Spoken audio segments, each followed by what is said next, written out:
solar flare will work in our favor. Hopefully. I didn't even know that was a thing. Okay, better. Yeah, okay, great. So thank you again, Shauna, for the introduction, and thank you all for having me, hosting this luncheon. Again, kind of rapid fire, I get thrown in as the new program director and speaker, and it just all happened miraculously, serendipity, I like to say. And I love that I get to share with you something I am so passionate about. When I was unexpectedly laid off from my job that I loved in February, I kind of hit a crossroads of what am I going to do now, as some of you may have in the past as well. And I had been in the HR world and training and development as the VP of Culture and Engagement for Papa Murphy's for 9+ years. Worked with the most amazing team, and then I had to figure out how can I ever get that same level of joy going somewhere else. And really, as I kept discovering and I kept exploring what fuels me, it all went back to what do great leaders do versus what do toxic leaders do. And I just kept going back to my psychology degree and my education background, and I just kept landing on this whole concept of psychological safety. And that without it, businesses will suffer. So the thing about psychological safety is that so many people who are unfamiliar with it will see it as kind of a soft skill, kind of fluffy, and it doesn't have room in business, right? We have metrics to hit, we have outcomes to measure, we've got OKRs, we've got ROI. I get it, but if we don't take care of our people first, the business will suffer.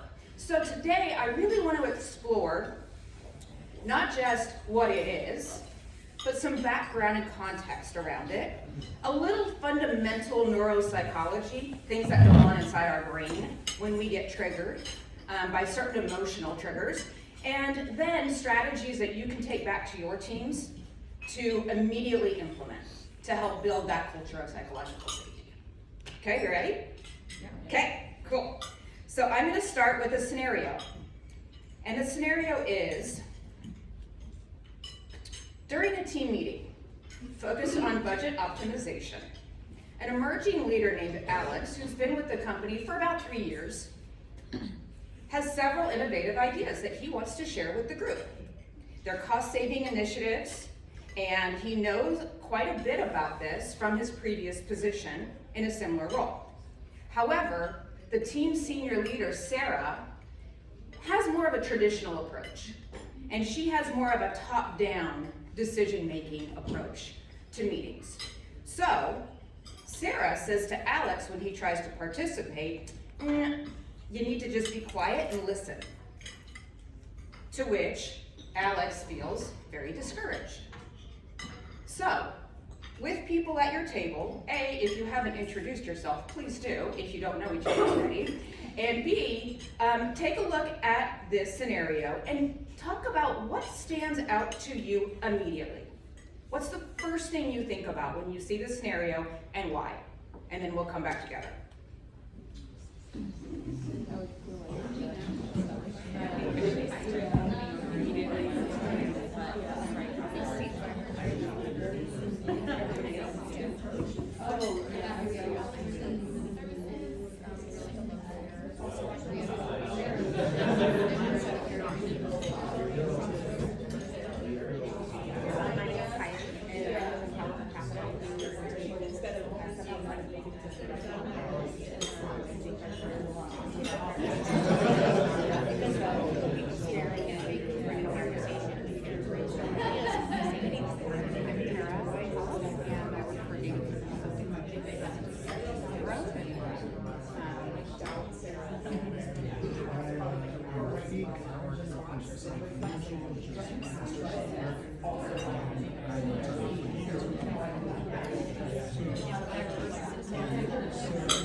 All right, I'm just going to go around the room at random, and just one person, shout out one thing that stood out from the short conversation you had about this scenario. What was the first thing you noticed? We noticed that response would probably hurt a lot in the moment in the meeting, and you would not want to bring it up after the fact, any ideas. So somebody feels shut down. Oh, it's not your turn yet, Rafik.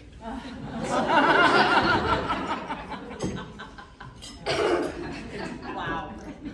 Way to play that out. Well played. Okay, fine, go ahead. It sounds like she should have just sent an email with what she wanted to say, as opposed to setting a meeting if she didn't want a dual.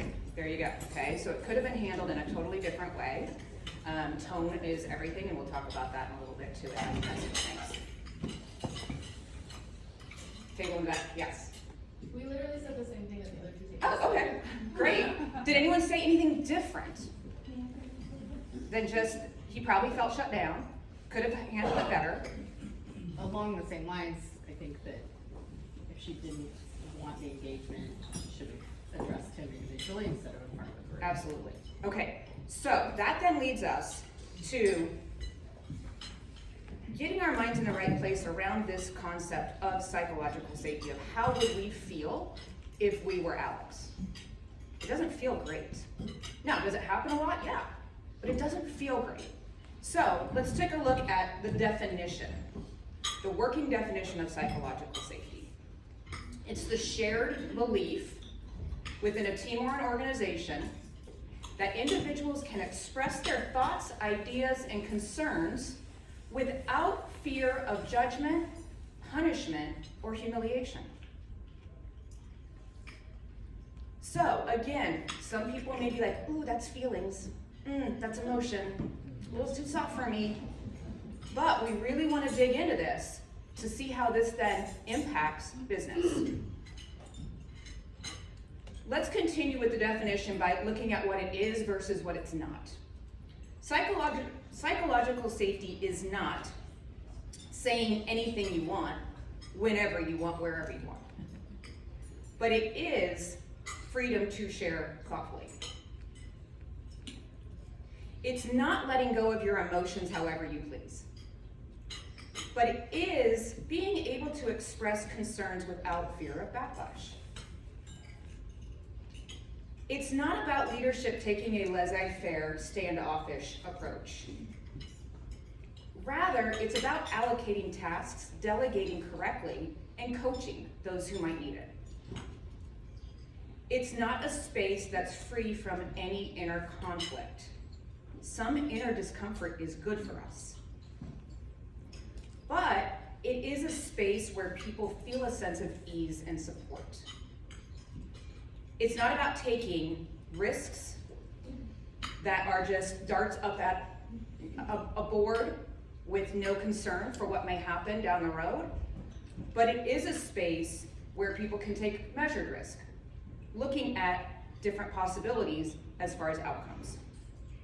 And lastly, it's not an environment where anything and everything is tolerated, but rather an environment where people should be able to say the things and those words are considered within reason. So yes, there's gray area, and it's going to depend a lot on personalities that are involved and how they handle those situations, but I think this gives a really nice representation of what it is and what it's not. So this comes from exhaustive research. This isn't something that just got pulled out of the air and we grabbed onto it.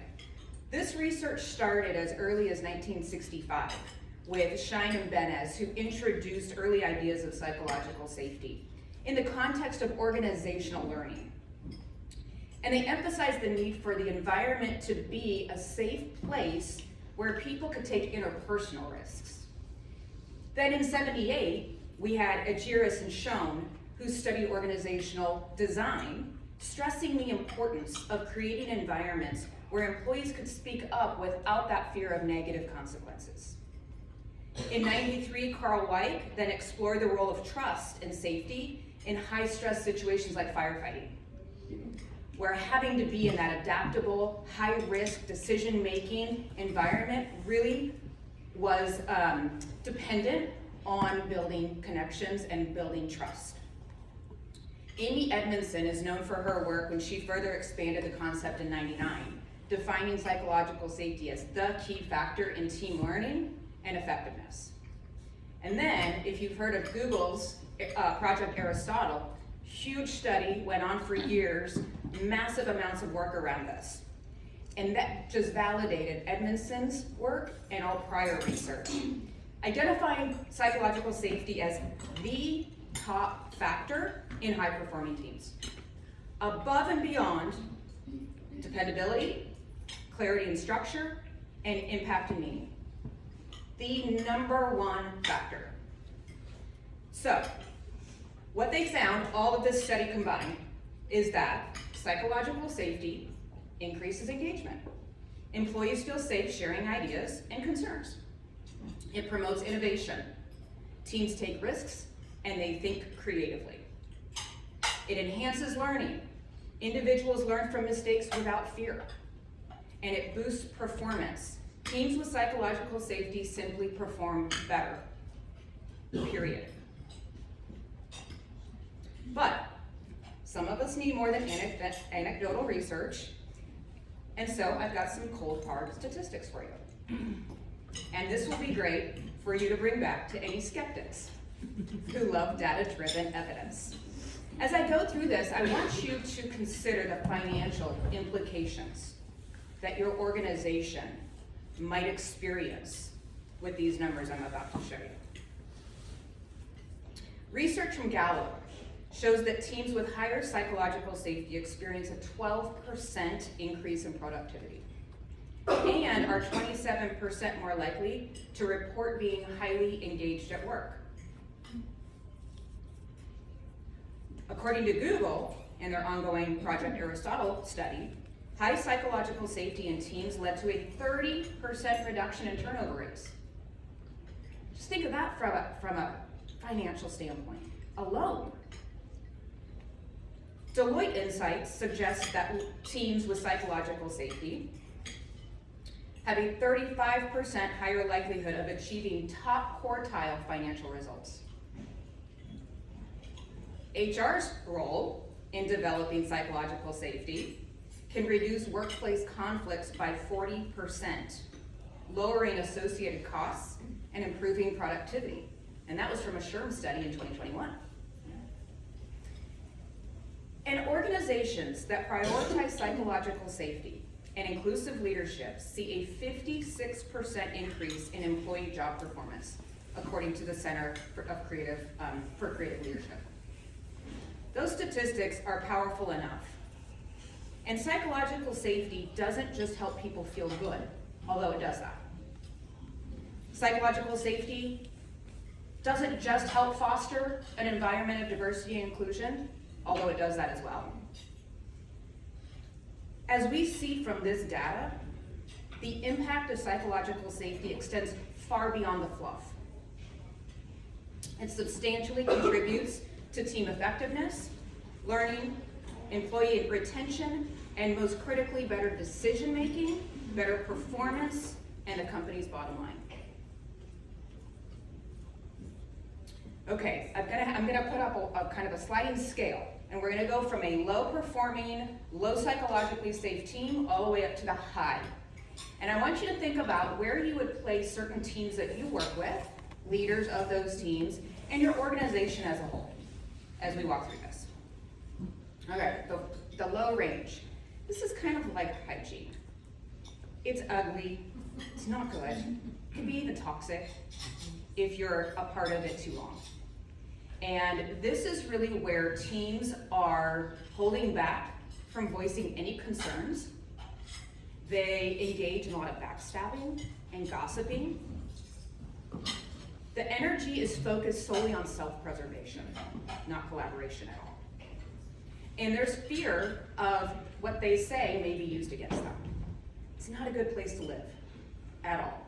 Who's ever lived in that environment?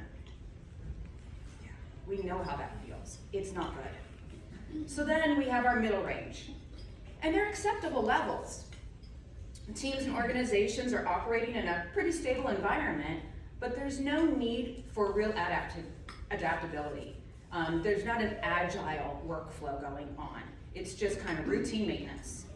And this is where people are functioning, but they're not thriving. They hold back ideas still at this level, and they hold back their perspectives, mostly just to look competent. Conversations can feel more like debates or negotiations, and there's little to no payoff with agile initiatives. Now, the higher range is where we would all love to be all the time. When we have our teams in this high spot on the sliding scale, we see an organization that works well through disruption, through transformation, implementation of agile ways, and where you're gonna see progress towards strategic goals because people collaborate effectively across silos and expertise. They constantly speak their concerns in a healthy way, they question in a healthy way, they effectively engage in explorative dialogue, they engage in healthy conflict, and they respond effectively to change. So now with a show of hands, we're at a 10. Place where you think, no judging, where you think your organization sits right now.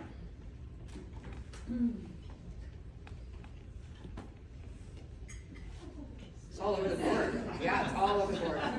Yeah. As a whole company, as a whole. Yeah. No, not in, no, we're not gonna.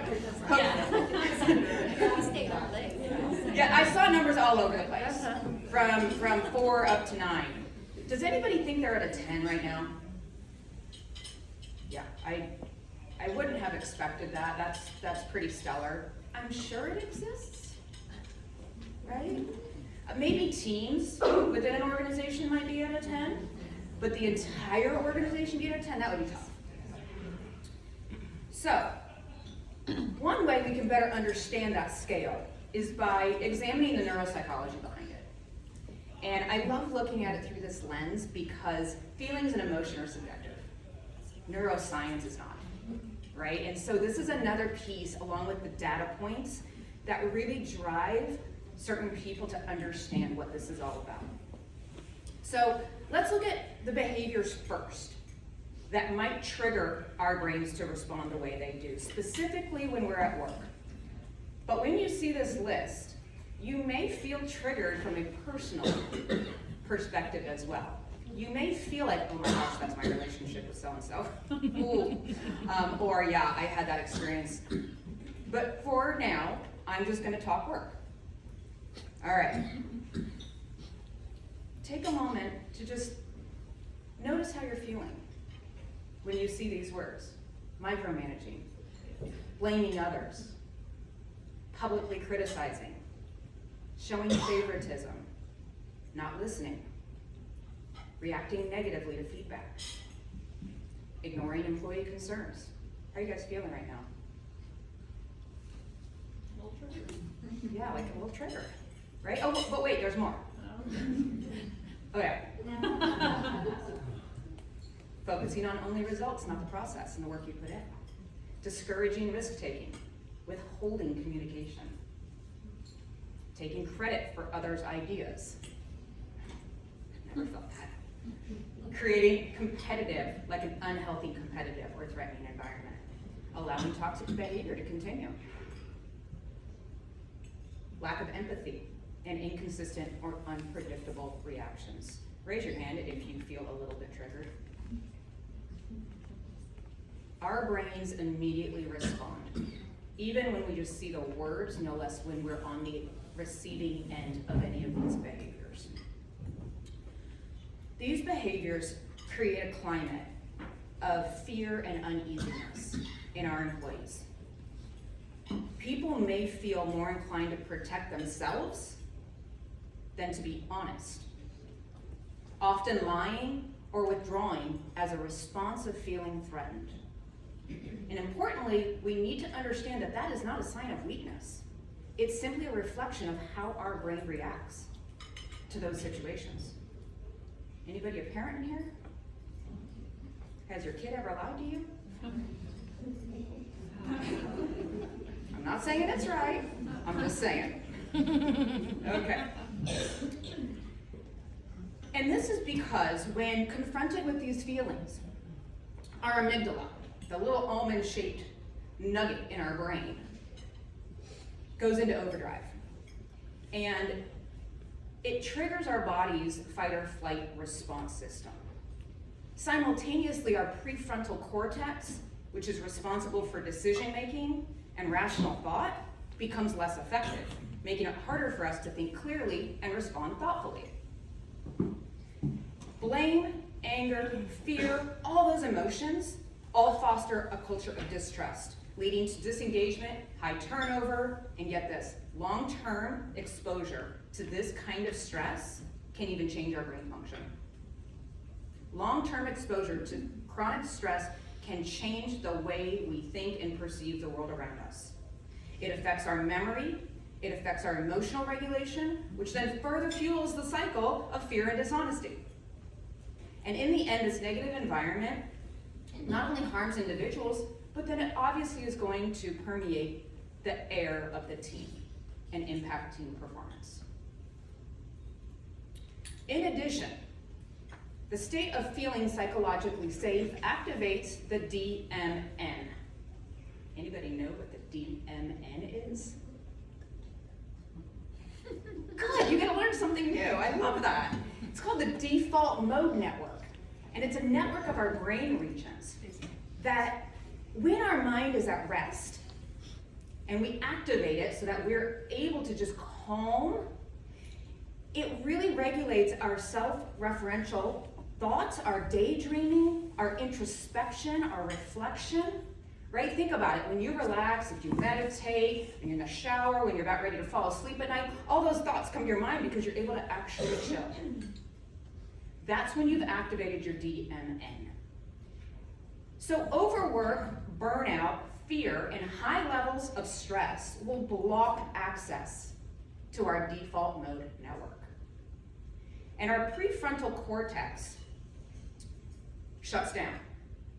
If this stress becomes chronic, it starts to actually inhibit our ability to see solutions from a different angle. Think about that for just a second, and the implications, how profound they are when we're talking about employee performance and trying to drive business results. If we stop seeing other perspectives, what kind of conversations are we having? What kind of innovation is happening? So, we all know what it is now.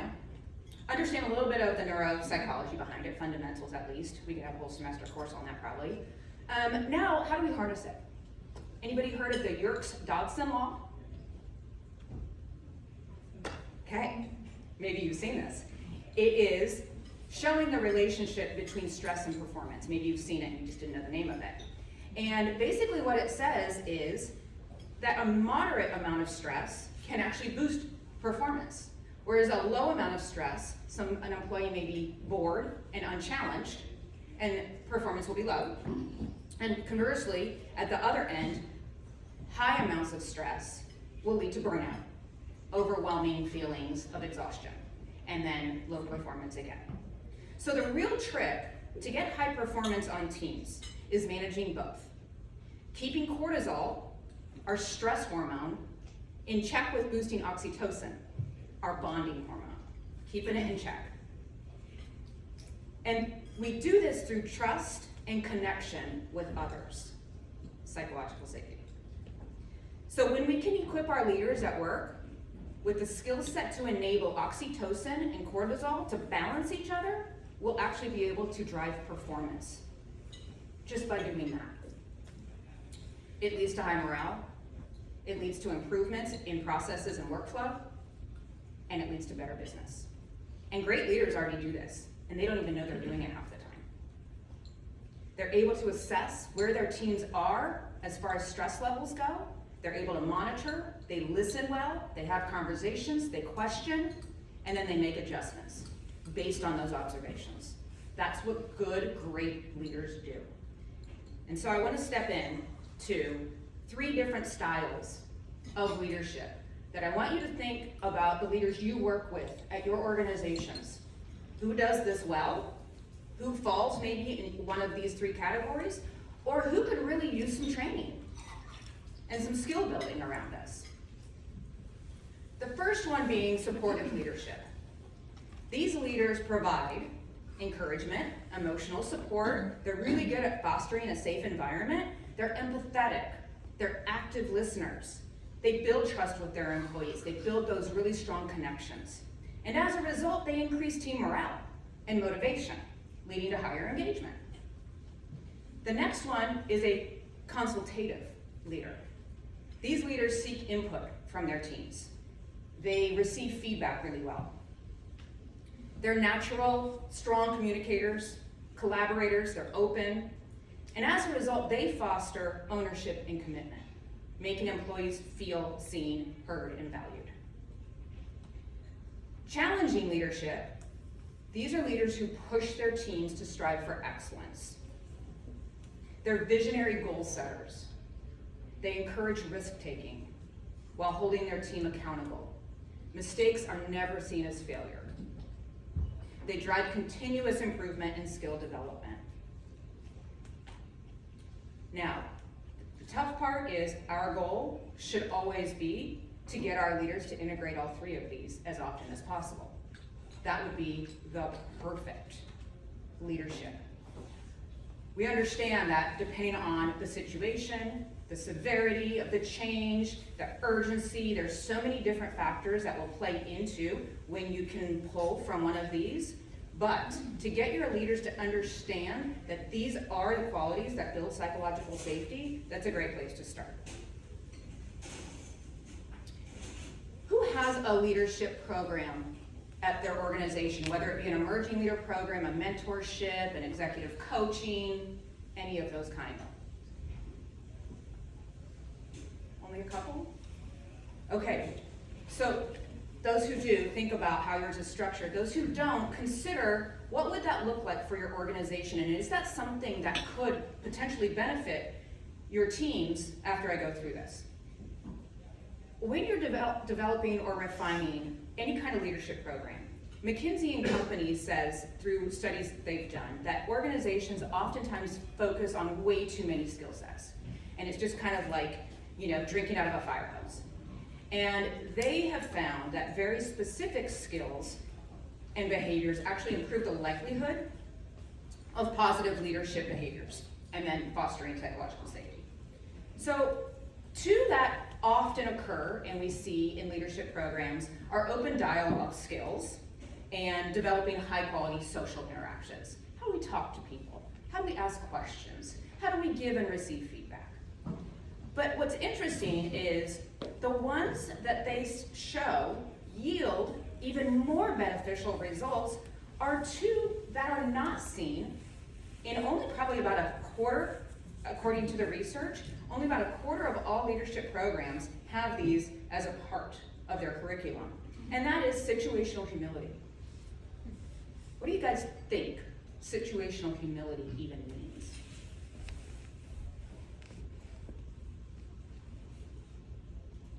What does humility mean? Being willing to admit you made a mistake. Yeah, be willing to admit you made a mistake and be okay with it. Being vulnerable. Vulnerable. Giving praise when somebody does something right. Absolutely. You guys got it. Nail on the head. Absolutely. So really, situational humility, doing those things, it's able to get your leaders to really develop a growth mindset and stir up curiosity that may not have been there. And then the second one is sponsorship. And this one is where leaders intentionally focus on their team and others' success before their own. Those two yield the most beneficial results because now we've taken it away from me, and we've put it into I want to develop you. So I'd also be remiss if I left out that getting leaders at the very top of your organization to understand and own this concept of psychological safety is of utmost importance. Our top leaders, our executives who run the company, must understand the importance of this if they want to see the same behavior in their organization. They must embody it, they must practice it, they must understand it. And yet that does require some training because this is a fairly new concept in the world of business. So that's really again, my passion, and that's what I have decided to do for a living, right? So please let me know if that's something that your company is interested in doing, of like growing this awareness, and if you think you have leaders who maybe need this. Now, that's a lot, so I'm gonna put that to the side, and I'm gonna say you guys can take back 4 questions to your people managers, to your leaders, that they can start doing with their teams tomorrow. These questions aim to foster communication, clarity of purpose, and alignment within a team. Number 1, what can we count on each other for? This question focuses on building trust and accountability within a team. Clarifies roles and expectations. When you aren't clear about your teammates' roles and what they're supposed to be doing, oftentimes you get that messy communication, you get people stepping on other people's toes. It stirs up some conflict that's really unnecessary. So this is at a very simple level, foundational. Then we have, what is our team's purpose? Let's align around a mission. Let's decide what are our collective goals, and how will we work to contribute to that? 3 is, what is our reputation that we aspire to have? Not only in this organization, but maybe in the community. How do we want people to see us? How do we want to be perceived? And what are we doing that aligns with that or is disconnected from it? And lastly, number 4 is, what do we need to do differently in order to fulfill that reputation and fulfill our purpose? Starting with those 4 questions and revisiting those on a quarterly basis is a great exercise for any team leader to really get their team engaged. Now, I'm gonna switch and move to a book. Who's read Malcolm Gladwell's Blink? And he's coming to Portland, I think next week we're gonna go see him. Yeah, great book, if you haven't read it yet. And I'm gonna read an excerpt from it. And it's about research that he shared about doctors, their bedside manner, and getting sued by patients. Okay, here we go. Believe it or not, the risk of being sued for malpractice has very little to do with how many mistakes a doctor makes.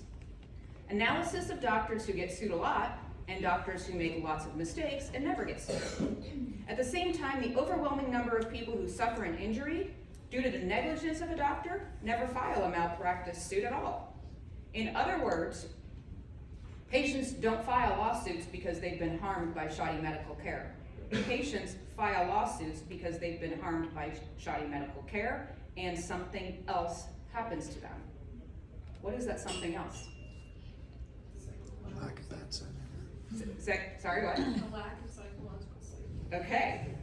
What is that something else? It's how they were treated at a personal level by their doctor. What comes up again and again in malpractice cases is that patients say they were rushed or ignored or treated poorly. People just don't sue doctors that they like. It goes on to talk about then a follow-up study where they got a group of physicians and their patients, recorded hundreds of these interviews. And roughly half of the doctors had never been sued and the other half had been sued at least twice. Okay? They found that just on the basis of those conversations, there were clear differences between the 2 groups. The surgeons who had never been sued spent more than 3 minutes with their patients than the other group that had been sued. 3 minutes. They were more likely to engage in active listening, saying such things as, "Go on, tell me a little bit more about that."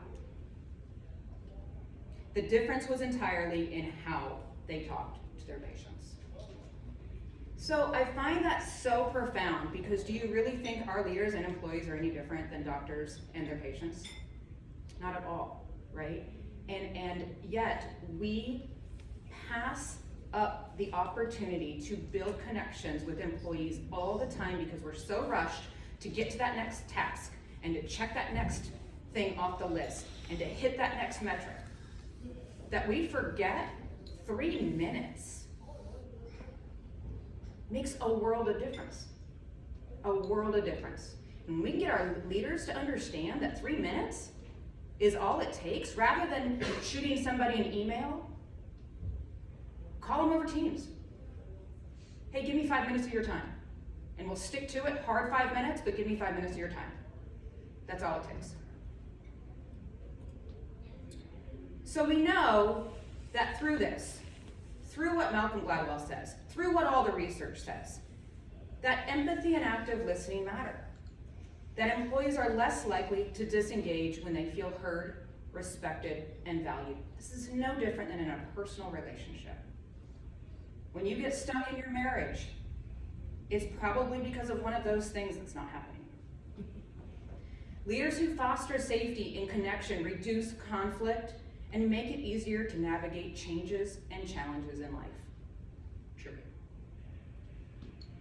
So getting your leaders involved in a book club is another way to really spark good conversation. We had this at Papa Murphy's when I was there. It was a really great way to engage with people who maybe you wouldn't normally have these conversations with and share insightful discussion around it.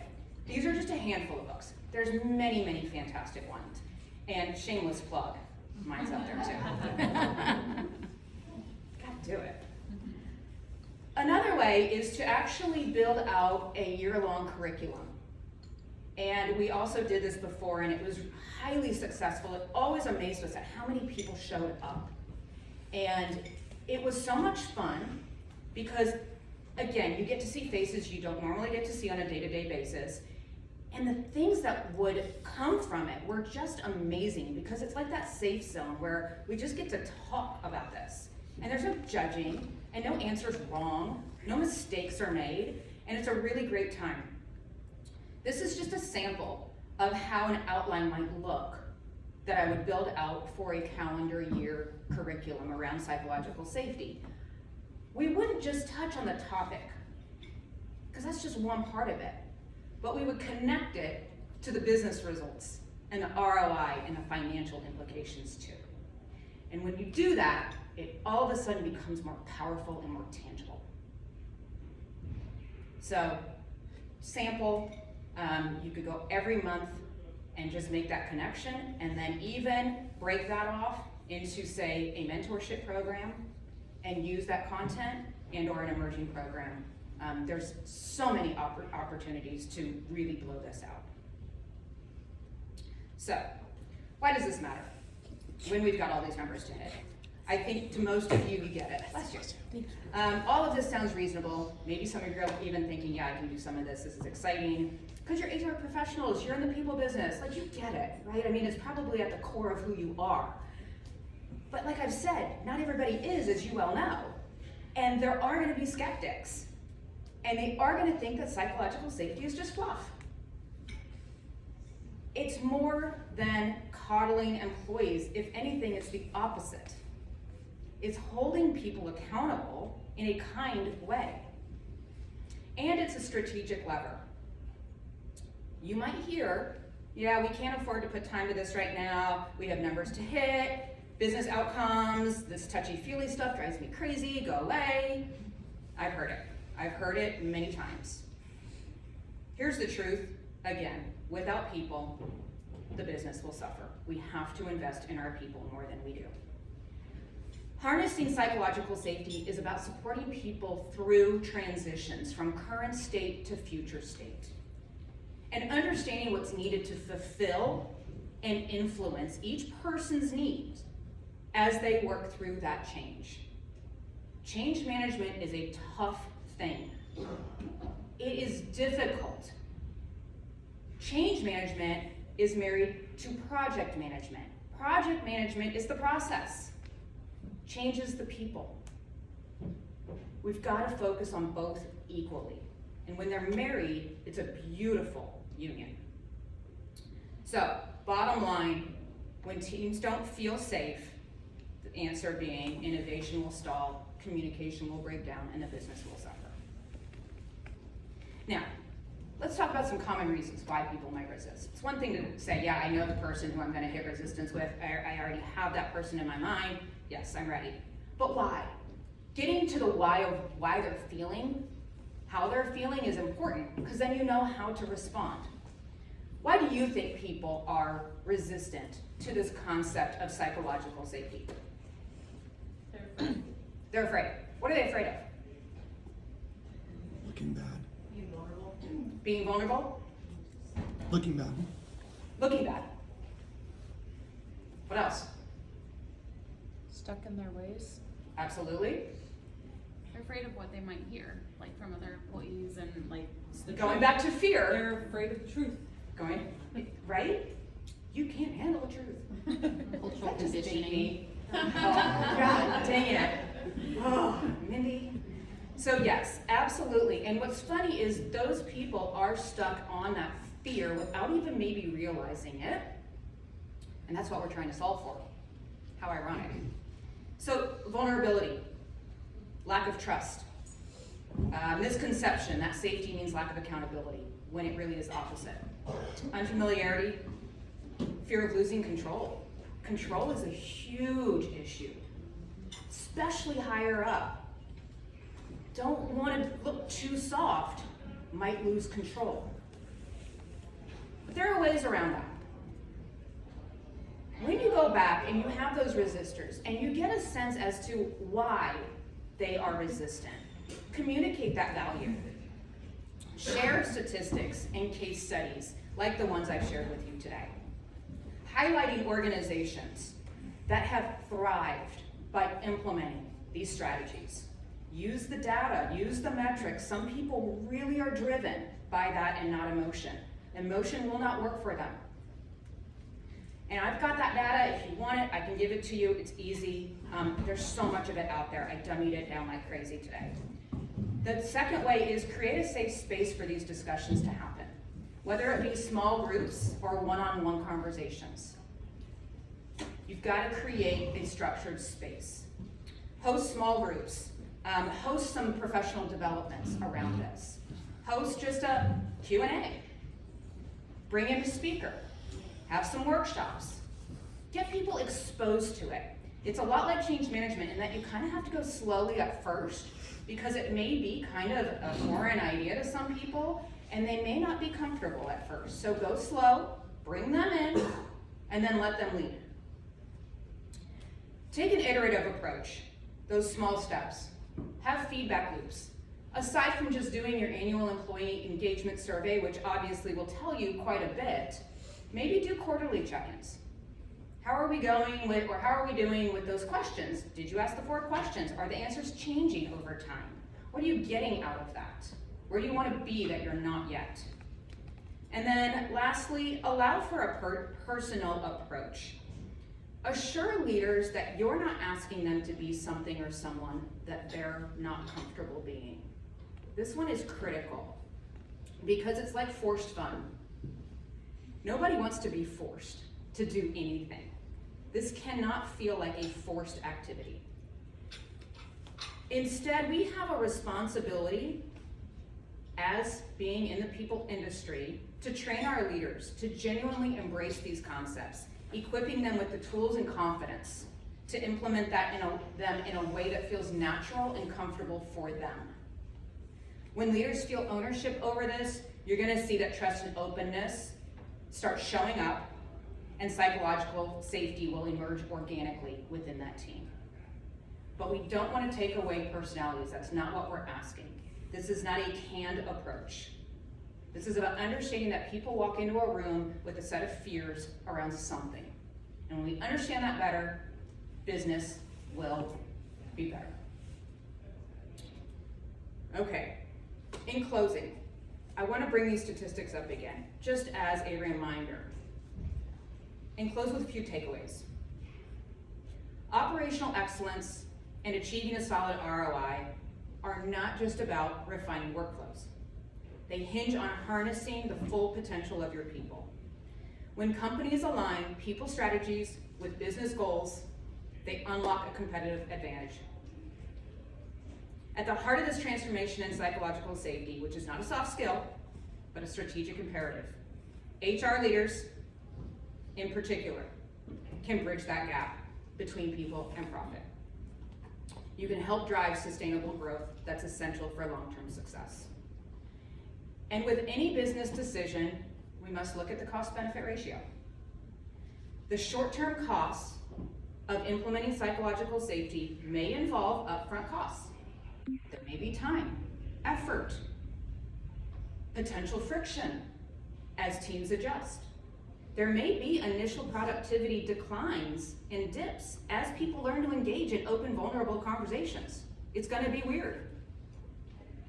But the long-term benefits typically far outweigh the short-term challenges. Psychological safety, again, leads to sustained high performance, lower turnover, increased innovation, enhanced employee well-being, all of which contribute to a more resilient and adaptive organization. Just think again about the financial impact each of these statistics has on your organization and convince me that any organization cannot make this a top priority. Now, before I exit, I want to take a second and share with you the postcard. I hand wrote this for you. That is on your table, and I'd like our my fellow performer Rafiq, who I already picked on. So, background, Rafiq's wife Ari is one of my partners in crime. She was on my team at Papa Murphy's for 8 years-ish, and she's one of my most favorite human beings in the whole world. So that's why I get to pick on her. Would you read my love note to everyone?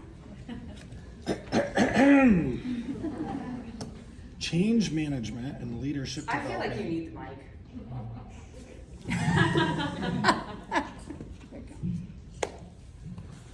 Change management and leadership development represent more than just organizational strategies. They embody a profound shift in mindset and approach. It's about recognizing that to impact meaningful change in our organizations, we must first look inward, confronting our own limitations, biases, and fears. By doing the internal work, we become catalysts for the transformation, inspiring others through our example, and empowering them to reach their full potential. Thank you. So, I leave that for last because it really does start with all of us. We can train, we can implement programs, we can build great leadership workshops, but if we are not embodying and displaying what we expect to see, it's for nothing. It starts with us. It starts with us finding out what our own derailers are, what our strengths are, and really get to know what kind of leaders we are in the world of human resources and within our organization and communities. So thank you so much. This was an honor to get to present. I would love to hear what surprised you, what you might want to take away and take back to work with you, a nugget that sat. I would love to hear a few things.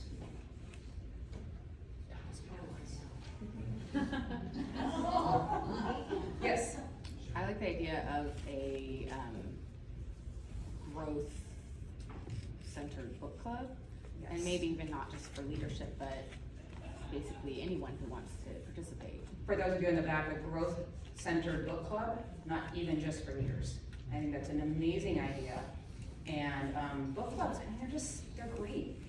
They're just, again, the more you can cross-collaborate, cross-pollinate, it's just amazing. Yeah. I was just gonna ask if we could see the slide with the books. Oh yeah, absolutely.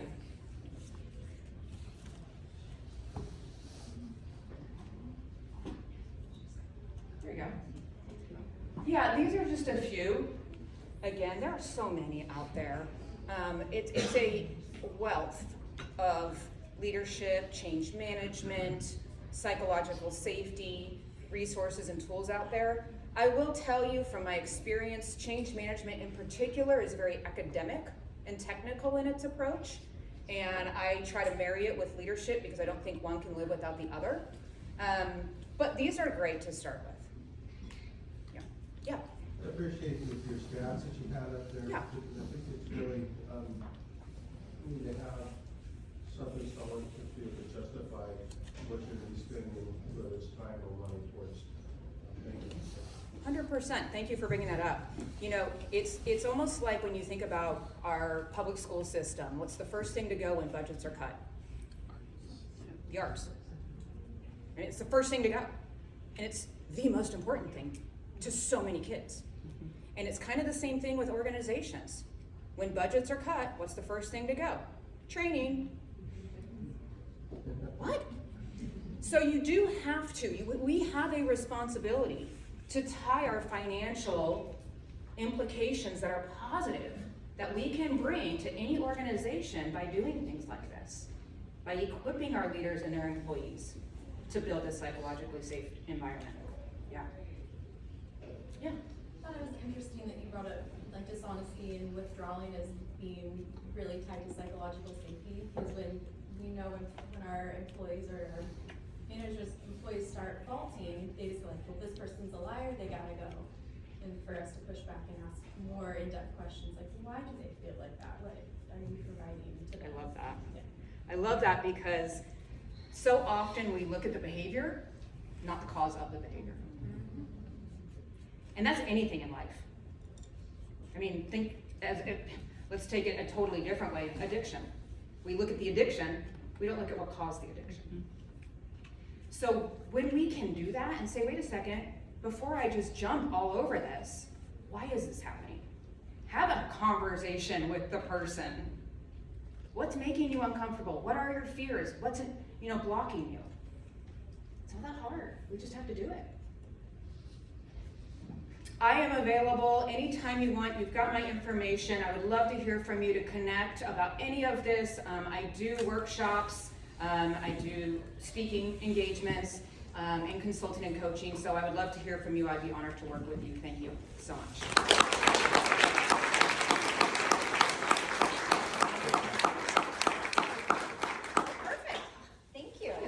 Fantastic presentation. A lot of tools and resources, very thought-provoking. Good. Thank you, Mindy. Did everybody get a raffle that wants a raffle ticket? Because we have a few prizes we're giving away. Anybody?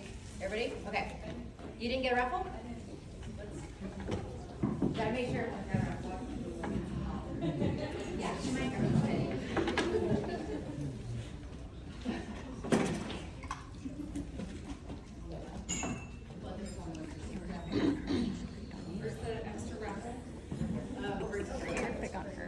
Okay, so Mindy brought, her shameless plug for Mind Shift Effect books, the Mind Shift Effect book.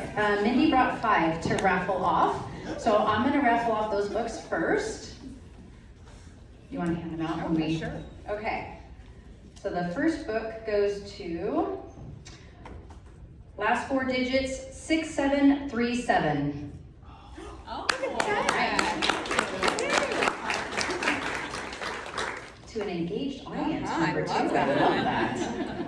I was almost going to do that old teacher trick of if you say something, it Probably worked. All right, so the next one goes to 6733.